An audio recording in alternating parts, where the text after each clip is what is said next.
కోబనాక్ ఈ డిష్కి కావాల్సిన ఇంగ్రీడియంట్స్ ఒకసారి చూద్దాం. ఫిష్ క్యూబ్స్, మష్రూమ్, ఉల్లిపాయ, వెల్లుల్లిపాయలు, క్యారెట్, ఉడికించిన బంగాళాదుంప. మామూలుగా అయితే ఉడికించుకోవచ్చు, నేను ఆల్రెడీ కొద్దిగా ఉడికించి పెట్టుకున్నా. అలాగే టొమాటో, మిరియాల పొడి, కారపొడి, టొమాటో సాస్, ఇంకా ఉప్పు వేసుకుంటాం, అంతే, అంతకు మించేం లేదు. వీటిని బేస్ చేసుకొని ఒక చక్కటి స్ట్యూ రెడీ చేసుకుందాం. ఒక గిన్నెలో నీళ్లు పోసి వేడి చేసుకుందాం. స్ట్యూ కోసం లాస్ట్లో నీళ్ళు కావాలి కదా, సూప్లు స్ట్యూల కోసం. అవి వేడిగా ఉంటే కుకింగ్ ఈజీ అవుతుంది.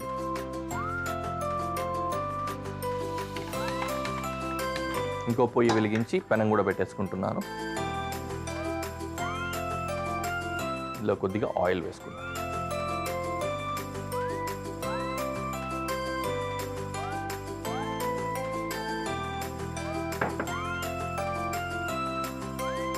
గార్లిక్ చాప్ చేసుకుందాం.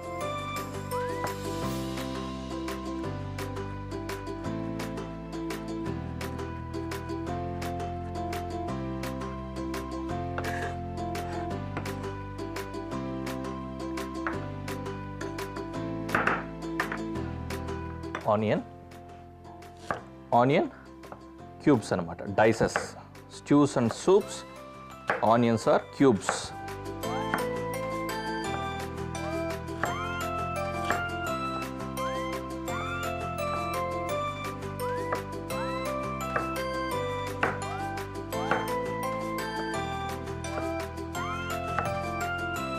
మీ అందరికీ తెలుసో లేదో గుర్తుండే ఉంటుంది కొంతమందికి. 80s బార్న్ కానీ 90s బార్న్ కానీ వీళ్ళకి కొంతమందికి విలేజ్ బ్యాక్గ్రౌండ్ ఉన్న వాళ్ళకి తెలిసి ఉంటుంది. ఆ స్టోరీ మీకు చెప్తా. ఫస్ట్ గార్లిక్ వేస్తున్నా ఆనియన్లో.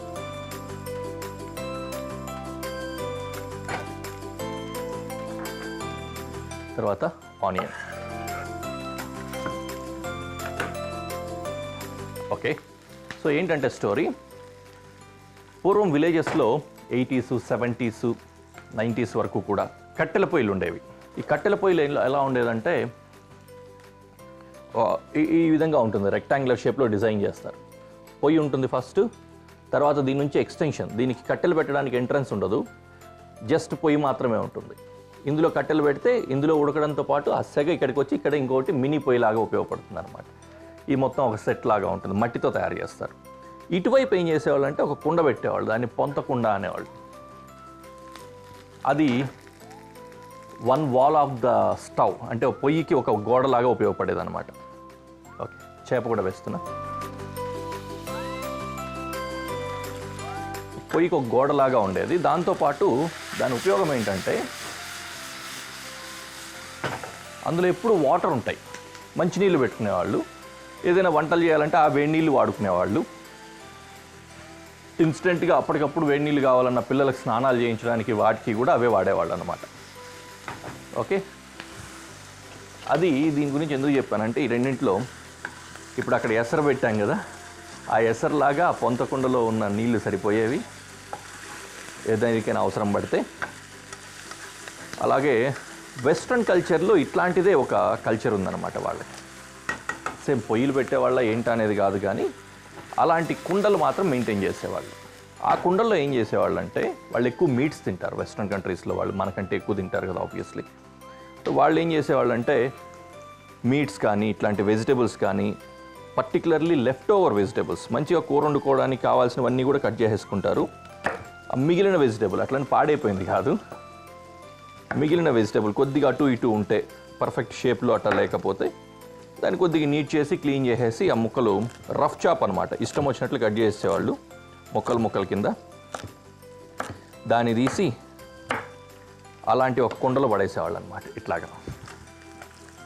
ఓకే, ఆ మిగిలిపోయిన వాటన్నింటినీ కూడా కుండలో వేసేసేవాళ్ళు. వెజిటేబుల్స్ కావచ్చు, మీట్స్ కావచ్చు, బోన్స్ కావచ్చు.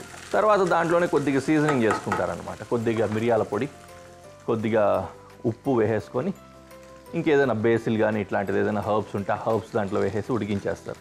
అలా బోల్డ్ సేపు గంటల తరబడి ఉడుకుతూ ఉంటుంది. అలా గంటల తరబడి ఉడుకుతూ ఉండడం వల్ల మంచిగా సూప్ లాగా తయారవుతుంది అనమాట. అది ఎక్కువసేపు ఉడికితే ఆ సారం అంతా కూడా వాటర్లోకి వచ్చి చాలా ఫ్లేవర్ఫుల్గా టేస్టీగా తయారవుతాయి. అలా తయారైందే స్ట్యూ. అలా స్ట్యూస్ ట్రెడిషనల్లీ అలా తయారు చేసుకునే వాళ్ళు కొన్ని దేశాల్లో అని కొంతమంది చెప్తారు. ఇప్పుడు మనం స్ట్యూ చేస్తున్నాము, అలాగే ఎసరు పెట్టుకున్నాం కాబట్టి ఆ స్టోరీ గుర్తొచ్చి మీ అందరికి చెప్పాను.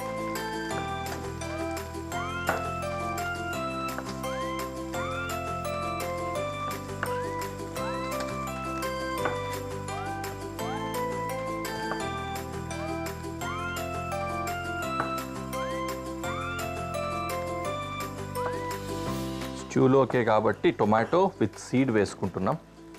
అది ఆ గుజ్జు అంతా కూడా సారం మనకు టేస్ట్ని ఇస్తుంది, ఉపయోగపడుతుంది. ఓకే, టొమాటో వేసుకున్నాను.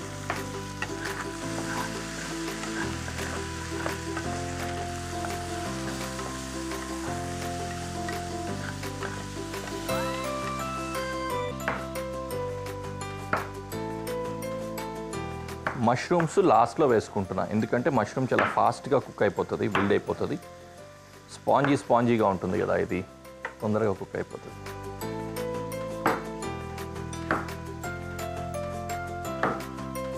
ఈ విధంగా క్వార్టర్స్ చేసుకుంటున్నా.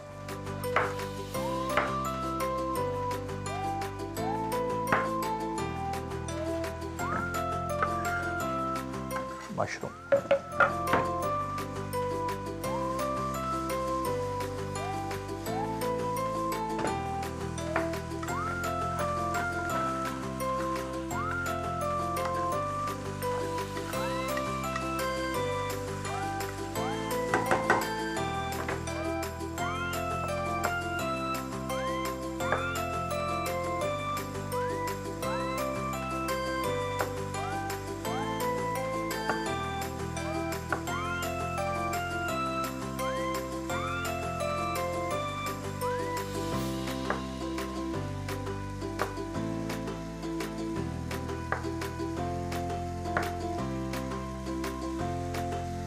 ఓకే. ఆఖరణ బంగాళాదుంపలు ఉడికించి ఉన్నాం కాబట్టి ఆఖరణ వేసుకుంటున్నా, లేదంటే ముందుగానే వేసి కుక్ చేసుకోవాల్సి వస్తుంది.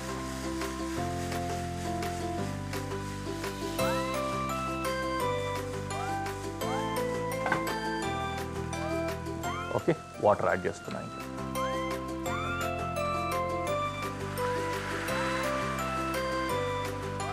చాలు.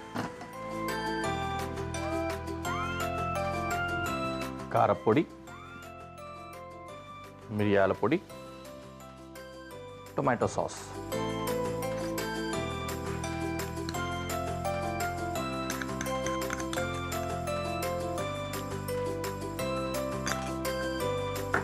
దాంతోపాటు కొద్దిగా ఉప్పు.